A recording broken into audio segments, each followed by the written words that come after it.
For instance, if you look at Germany or the neighbored countries, there is still room for branded hotels, which I would see, for instance, in the UK and in France as well advanced. So there is definitely room for Holiday Inn, hotel branded, or other international brands. There have been emerging many franchise partners who are doing deals together with the brands. And there is a great pipeline in all bigger cities in Germany. So this is with regards to the branded hotels, as well as, particularly in the budget sector, Holiday Inn Expresses or Hampton by Hilton. This is definitely a product which is growing on the continent. On the contrary, I would say, you know better than I, but I would regard the UK as well covered already and with that product type.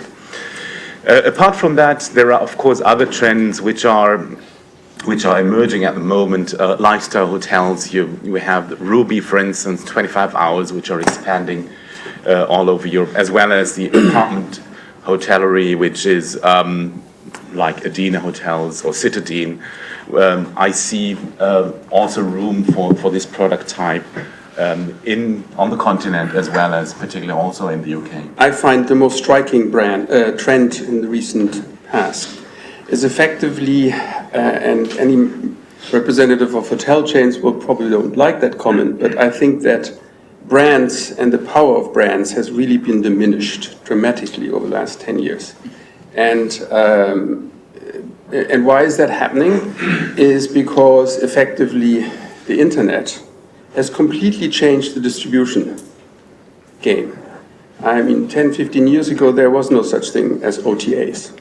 Today, OTAs can impose 10, 15, 20, 25% commissions on hotel groups. Independent, obviously, get the worst part of the stick there, but also the big ones. So as a result of that, the power has shifted dramatically. And obviously, this is not an investment subject, but it's something which is really interesting. And I think, for instance, the acquisition of Starwood by Marriott wouldn't have happened 15, 20 years ago, because everybody would have said, oh, you're destroying so much value because you're merging brands that overlap. They have now, 35 brands or something like that? 30. Why? It's because it's all become a game of volume on the distribution side.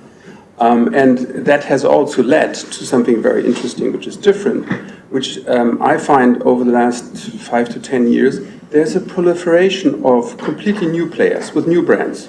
Roommate, 25 hours. There's a long list of brands that have made their emergence, which has also been made possible by the other brand, which has been effectively the result of the low interest rate environment, is that all of a sudden investors love hotels. I started in 87 in this business. I got out of Cornell in 87. And in those days, if you got an appointment with a bank, you'd be lucky.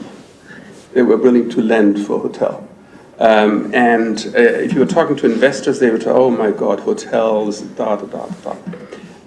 Today, they're crawling for it because it's an income-producing asset. It's an operating asset which generates the one thing everybody wants on the institutional investor side is income.